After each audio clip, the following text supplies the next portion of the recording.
সাতটা মানে সাতটাই। তারপর সকাল থেকে রাত মানে কখনোই কোনো না ছিল না।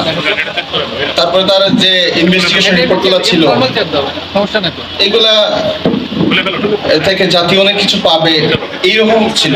যে কোনো একটা ইনভেস্টিগেশন, একটা প্রপার ইনভেস্টিগেশন হতো একেবারে নিরপেক্ষ দৃষ্টি থেকে পেশাদারিত্বের সহিত।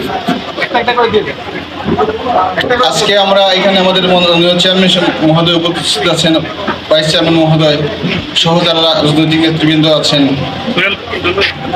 আমাদের সাংবাদিক বন্ধুগণ আছেন, সবার কাছে একটি বিষয় আমি বলবো, সেটা হচ্ছে যে যদি কোনো কারণে কোনোভাবে তরিক শিবলি কারোর সাথে ইচ্ছার বা অনিচ্ছার বশত কারোর সাথে কোনো মিসবিহেভ করে থাকে, সবার কাছে তার সহকর্মী হিসাবে আমি তার জন্য ক্ষমা প্রার্থনা করছি।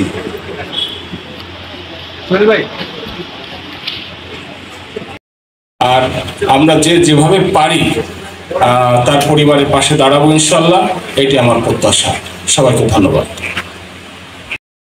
গেছে হয়তোবা মহান আল্লাহ তাআলা তার পরিবারকে অবশ্যই কোনো একটা পরীক্ষায় ফেলেছেন। তিনি বিভিন্নভাবেই মানুষকে পরীক্ষায় ফেলেন, সেটা হয়তোবা তারই একটি অংশ। আপনি আমাদের তেলাওয়াতটুকু কবুল আর মঞ্জুর করে নিন। আল্লাহ আমাদের দুরূদ শরীফগুলো কবুল আর মঞ্জুর করে নিন।